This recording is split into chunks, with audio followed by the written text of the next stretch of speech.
네, 이어서 이번에는 윤석열 대통령이 머물고 있는 한남동 관저 앞으로 가봅니다. 윤 대통령은 대리인단을 통해 내일 선고에 직접 나가지 않겠다고만 밝힌 채 승복 여부에 대해선 아무런 입장을 내놓지 않고 있습니다. 자, 강희연 기자, 승복 여부에 대한 메시지는 나오지 않고 있는데 윤 대통령 지금 관저에 머물고 있는 거죠? 그곳 상황은 어떻습니까? 네, 그렇습니다. 제 뒤로 한 100m쯤 더 가면 이 한남동 대통령 관저가 있습니다. 지난 3월 8일 석방 이후에 이곳에 계속 머물고 있는 윤 대통령은 오늘도 별다른 입장 없이 침묵을 유지하고 있습니다. 이 관저 결국에 결과에 대해서 승복하겠다는 입장은 이 선고 전날인 오늘까지도 나오지 않은 겁니다. 이 관저 앞엔 낮부터 윤 대통령 지지자들 수십 명이 모여서 탄핵 기각을 연호하고 있는데요. 경찰 버스로 차벽을 설치해서 주변을 통제한 상태입니다. 대통령 경호처는 오늘부터 이 비상 상황을 대비해서 경호 상황을 좀 더 강화했다 이렇게 설명을 했습니다. 윤 대통령이 내일 선고에 나가지 않기로 결정했다고 밝혔는데 그 배경이 뭘까요?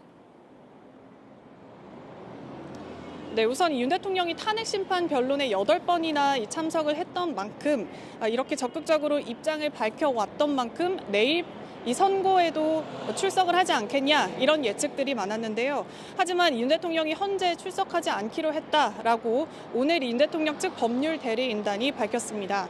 이 혼잡이 우려되는 상황에서 이 질서 유지와 또 대통령 경호 문제를 종합적으로 고려했다 이렇게 설명을 했는데요.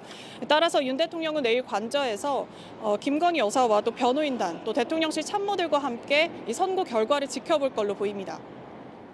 대통령실도 내일 결과에 촉각을 곤두세우고 있을 텐데 선거에 어떻게 대비하고 있는지 취재된 게 있습니까? 네, 대통령실은 이 헌재의 결과를 차분하게 기다리겠다 이런 입장을 밝히고 있습니다. 표면적으로는 평소와 다름없는 모습입니다. 정진석 대통령 비서실장은 오늘 이 수석 비서관 회의를 연쇄적으로 또 열고 미국이 발표한 상호관세 부과 등을 논의한 걸로 전해집니다.